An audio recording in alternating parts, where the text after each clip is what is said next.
Hello friends, मैं हूँ प्रियंका और आप सभी का स्वागत है इंस्टाग्राम के एग्जाम फेयर पे। तो फ्रेंड्स, आज मैं आप सभी से एक बहुत अच्छे इंपॉर्टेंट टॉपिक के बारे में डिस्कस करने वाली हूँ। मैं आप सभी से डिस्कस करने वाली हूँ सीटेट 2023 एंड 24 के एग्ज़ाम के बारे में। जो आप सभी को पता है कि सीटेट का एग्ज़ाम दिसंबर मंथ में होने वाला है, तो उसी के रिगार्डिंग मैं थोड़ी सी आप सभी से डिस्कस करने वाली हूँ कि आप उस एग्ज़ाम को बहुत ईजी वे में कैसे क्वालिफाई करें। आप सबको पता है सीटेट का पैटर्न, सीटेट का पेपर बहुत एक अच्छे समझने के ऊपर डिपेंड करता है। वो टू पैटर्न पे आता है, एक थ्योरेटिकल एंड दूसरा पेडागोजिकल। पेडागोजिकल से 75 क्वेश्चन है, थ्योरेटिकल से 75 क्वेश्चन।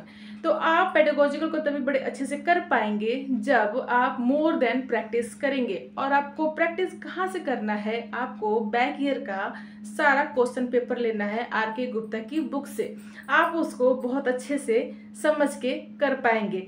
इन सारी ही चीज़ों पे हमने एक बेसिक सा ट्रिक आप सभी के लिए रेडी करा है, जो कि मैं आप सभी से शेयर करने जा रही हूँ। तो आई होप कि आप सभी को वो ट्रिक काफ़ी अच्छी लगेगी। तो चलिए हम स्टार्ट करते हैं। तो फ्रेंड्स, ये है सीटेट 2023 एंड 24 का एक छोटा सा ट्रिक आपके सामने, जो कि दिसंबर मंथ में सीटेट का एग्ज़ाम होने वाला है।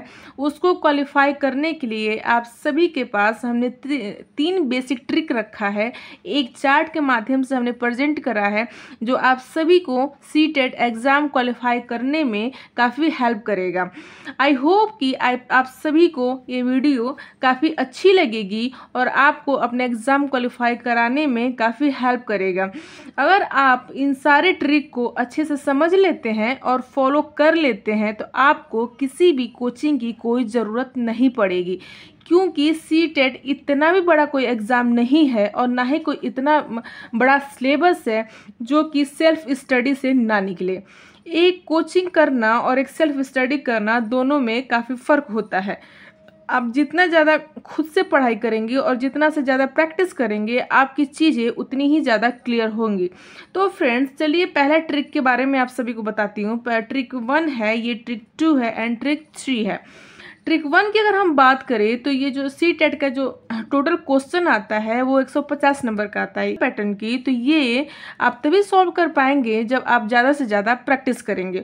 और ज़्यादा से ज़्यादा प्रैक्टिस करने के लिए आप बैक ईयर का जो भी सीटेट का एक आता है सॉल्व पेपर, आप उसको परचेज करिए। चाहे आर गुप्ता के ले लीजिए, आर गुप्ता का ज़्यादा बढ़िया होता है। मैंने उसी को पढ़ के क्वालिफाई करा था, तो मुझे बुक काफ़ी अच्छी लगी थी। तो आप आर गुप्ता के प्रीवियस ईयर का एक बुक लीजिए और उस पर आप ज़्यादा से ज़्यादा प्रैक्टिस करिए, सॉल्व करिए, आपको चीज़ें समझ में आ जाएंगी। आप जैसे जैसे प्रैक्टिस करेंगे, आपको चीज़ें, वर्ड का जो सही मतलब है वो समझ आएगा और आप उसी वर्ड को पकड़कर आप अपने क्वेश्चन को सही कर ले जाएंगे।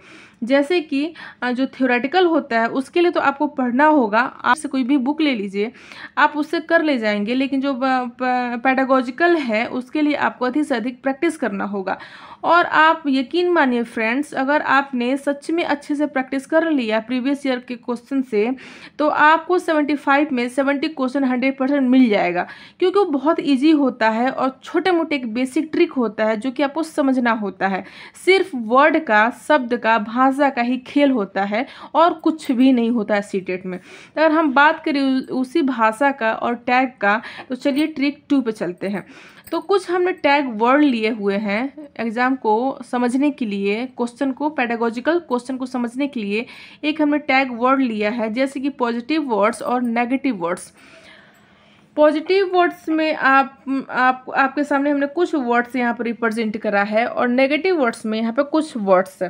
अगर हम बात करें पॉजिटिव की, तो जैसे सृजनात्मकता, चर्चा करके सीखना, अवसर, कारण का पता लगाना, प्रोत्साहन, गतिविधि, संज्ञानात्मक, व्यवहारवाद, संप्रेषण और अवलोकन, ये सारे के सारे वर्ड्स आपको किसी भी क्वेश्चन में दिख जाते हैं। चाहे वो साइकोलॉजी का क्वेश्चन हो, चाहे हिंदी का क्वेश्चन हो, चाहे एनवायरनमेंट का हो, मैथ्स का हो, किसी भी, मतलब 5 सब्जेक्ट आता है तो उसमें किसी भी सब्जेक्ट का, ईवीएस का हो, तो आप इसको एक पॉजिटिव वे में लेंगे। जैसे सृजनात्मकता का मतलब ये हुआ कि आप किसी भी चीज़ को सीख रहे हैं, सृजन कर रहे हैं, तो आप पॉजिटिव वे में जा रहे हैं।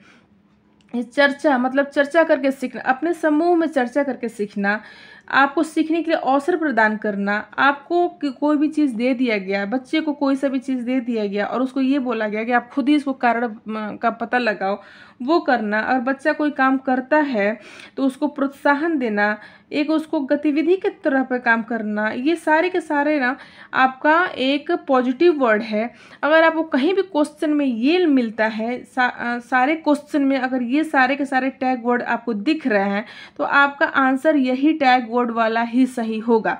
क्योंकि सबसे पहले आपको एक बच्चे के बारे में ही सोचना है और कुछ नहीं। पहले आप बच्चे के बारे में सोचें, फिर कुछ और सोचें। क्योंकि पहले क्वेश्चन में अगर ये कहता है आपसे कि बच्चे को मार के सिखाएं, प्यार से सिखाएं या उसको डांट के सिखाएं, तो हमेशा आप बच्चे के साथ नेगेटिव व्यवहार नहीं कर सकते हैं, उसके साथ हमेशा पॉजिटिव ही बिहेवियर रखेंगे।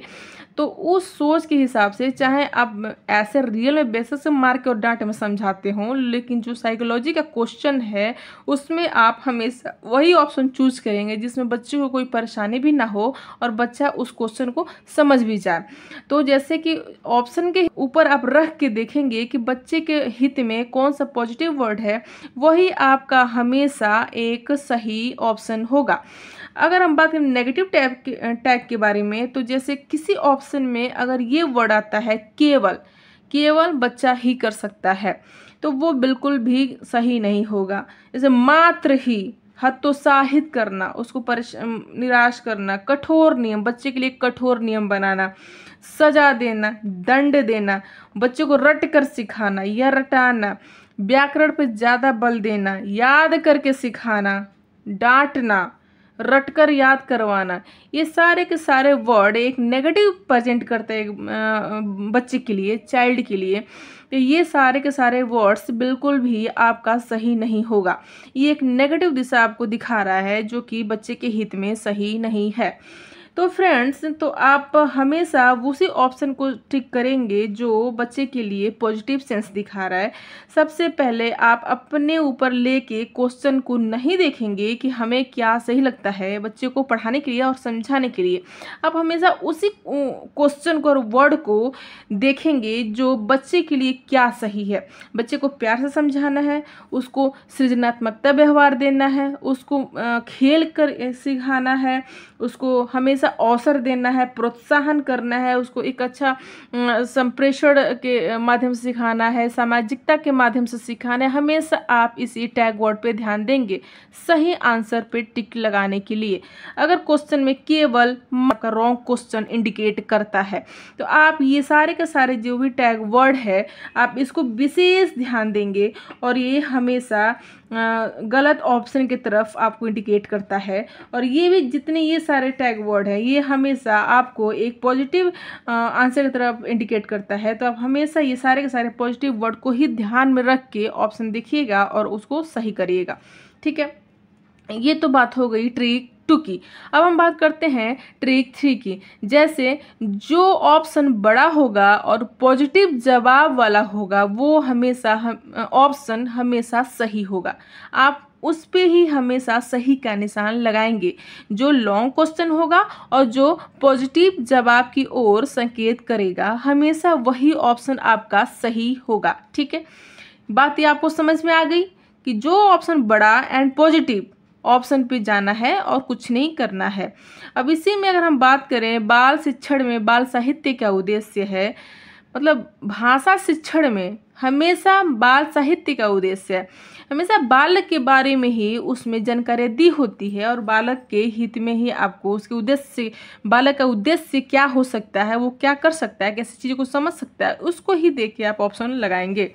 नियमों की जानकारी देना, जीवन कौशल सिखाना, साहित्य विधाओं से परिचित कराना, बच्चों को उत्साहित पाठक बनाने के लिए प्रोत्साहित करना।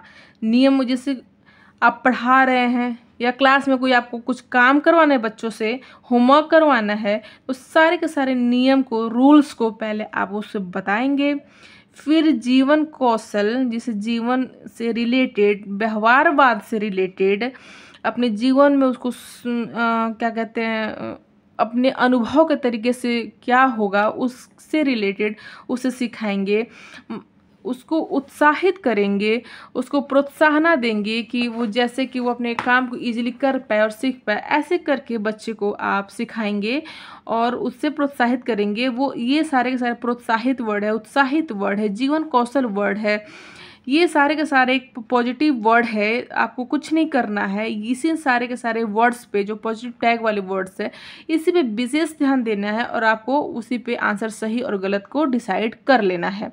ज़्यादा उसमें दिमाग खपाने की कोई ज़रूरत नहीं है कि बार बार ऑप्शन पढ़ें। बस आप उसमें पॉजिटिव और नेगेटिव का टैग वर्ड ढूंढिए और जो जैसे मिलता है सही करना है तो पॉजिटिव वर्ड को टैग करिए और जो गलत करना है तो नेगेटिव को टैग करिए और उस पर ऑप्शन पर धड़ से मार के क्वेश्चन लगा दीजिए। होता है ये नहीं कि आपका मन कर रहा है मारने का, पीटने का, तो आप मार दें, नहीं, आप उसको वैसे सिखाएंगे जो एक्चुअल उसके लिए सही है, उसको प्यार से उसको समझा और आसानी से बना सकते हैं। तो वही आप पेडागोजिकल में आप ट्रिक देखेंगे और उससे आप 75 का 75 क्वेश्चन आप सही कर ले जाएंगे। अगर 75 नहीं भी होता है तो 70 तो 100% हो जाएगा। तो आपको CTET क्वालिफाई करने में काफ़ी हेल्प करेगा। अब रही बात 75 में अगर 30-40 नंबर भी आप थ्योरेटिकल में लाते हैं तो आप बहुत अच्छे से CTET क्वालिफाई कर जाएंगे।